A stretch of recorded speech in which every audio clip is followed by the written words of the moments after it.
What's up, YouTube? This is Too Raw for TV. It keeps getting worse for the Orlando Magic. According to reports, Orlando Magic backup center Mo Wagner is out for the year with a torn ACL in his knee. The Magic announced today the injury came in Saturday's win over the Miami Heat. The loss is very substantial in itself. Wagner has grown into one of the NBA's best backup centers. As a matter of fact, he was a six-man a year candidate until this injury. He was averaging nearly 13 points and nearly 5 rebounds per game for the Magic.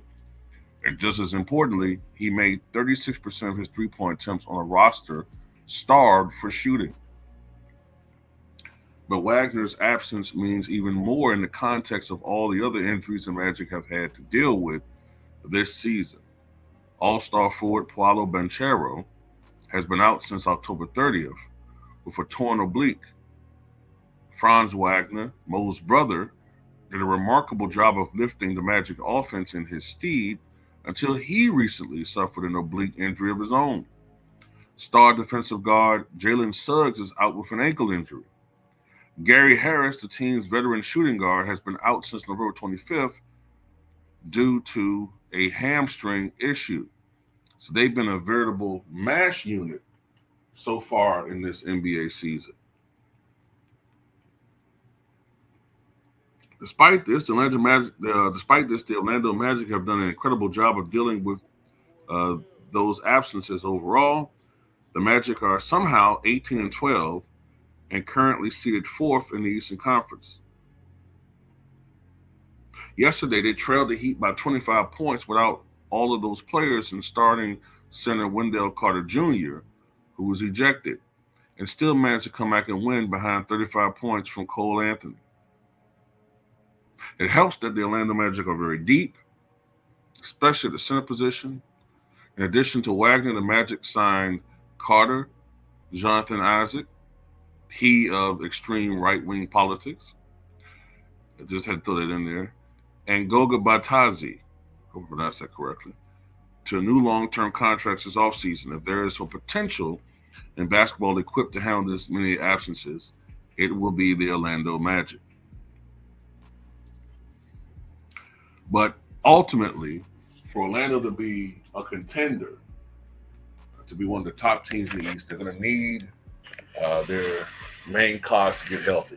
I mean, it's good that the veterans, the remaining veterans, and the remaining secondary unit can plug in the holes for a while, but ultimately they're going to need the production of Paulo Banchero, the Wagner brothers.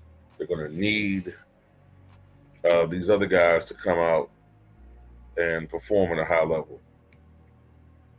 And I do believe that when Orlando is healthy,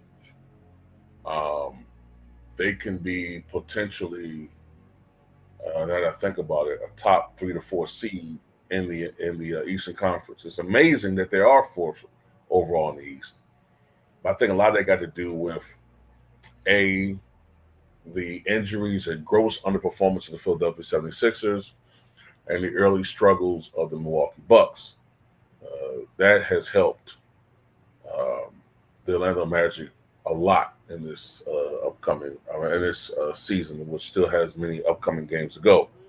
But once again, the Orlando Magic already without Paolo Banchero, already without Franz Wagner,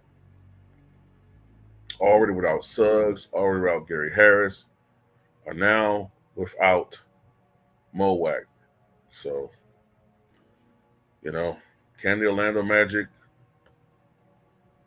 persevere and somehow remain viable somewhere within the top 6 seeds in the Eastern Conference? We'll have to see. Anyway, tell me what you guys think.